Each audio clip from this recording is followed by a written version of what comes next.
Today, we're diving into the massive promise and maybe the huge peril of automation. And we're going to do it through the lens of a pretty fascinating story. Okay, so let's kick things off with this. It's a really chilling warning from a science fiction story called Mirrorline. It's all about our reliance on tech, and it tells the story of a gift that turned out to be something else entirely.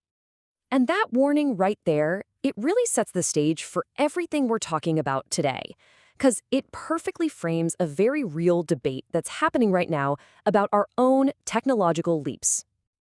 So first things first, let's get into the story.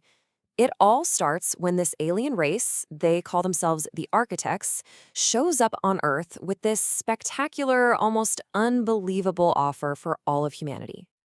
I mean, they're promising us a shortcut to the stars. And the centerpiece of this whole deal is this incredible piece of technology, a space elevator, supposedly built with their miraculous material.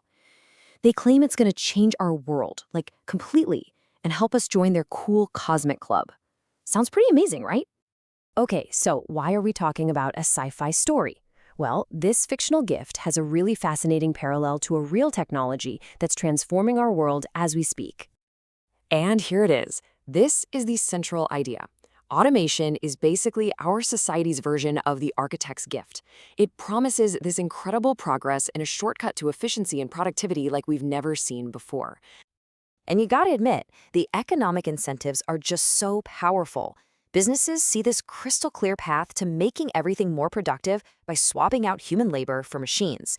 Yeah, the upfront cost is high, sure, but the long-term savings on things like wages and benefits, it's massive. It's a really compelling offer. But let's jump back to our story for a second. While most of the world is just celebrating this new tech, a small group of dissenters, they call themselves the Sentinels, starts to think, maybe this gift has a hidden purpose.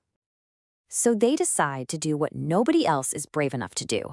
They actually investigate the architect's supposedly miraculous technology by sneaking into one of their facilities. And what they find is, well, it's a bombshell. This so-called amazing shielding material, it has classic scorch marks all over it. You know, the kind you get from re-entering the atmosphere. This proves the architect's advanced propulsion tech, the system that supposedly lets their ships just float down from space, is a complete and total bluff. And it turns out the architects can't even get their own ships back into space without a massive booster. So the space elevator isn't a gift for humanity at all. It's a tow line. They convinced humanity to build it for them. The whole thing, it's a trap. And that fictional trap, this is where it starts to feel a little too real. It has a pretty disturbing parallel in the real-world debate over what happens next with automation. You see, policy experts warn that if you're not careful, mass automation really presents us with two very, very different potential futures. One is this kind of Star Trek utopia, right? Where technology frees us all up to pursue higher goals. The other, well, it's a Book of Eli scenario. Total chaos, desperation, and just extreme inequality. So how do we end up there? Well, according to analysts, it's a chain reaction. If automation goes totally unregulated, small businesses that can't afford the huge upfront costs just get wiped out. Now, if we weaken social safety nets at the same time, all those displaced workers have nowhere to turn. This creates this massive gap between the rich and poor. It erodes social trust, and as desperation grows, it can lead to a huge spike in crime. Okay, so the critical question is, how do we avoid the trap? In the story and in the real world, the answer isn't to just reject the technology. It's to build a smart defense against the worst possible outcomes.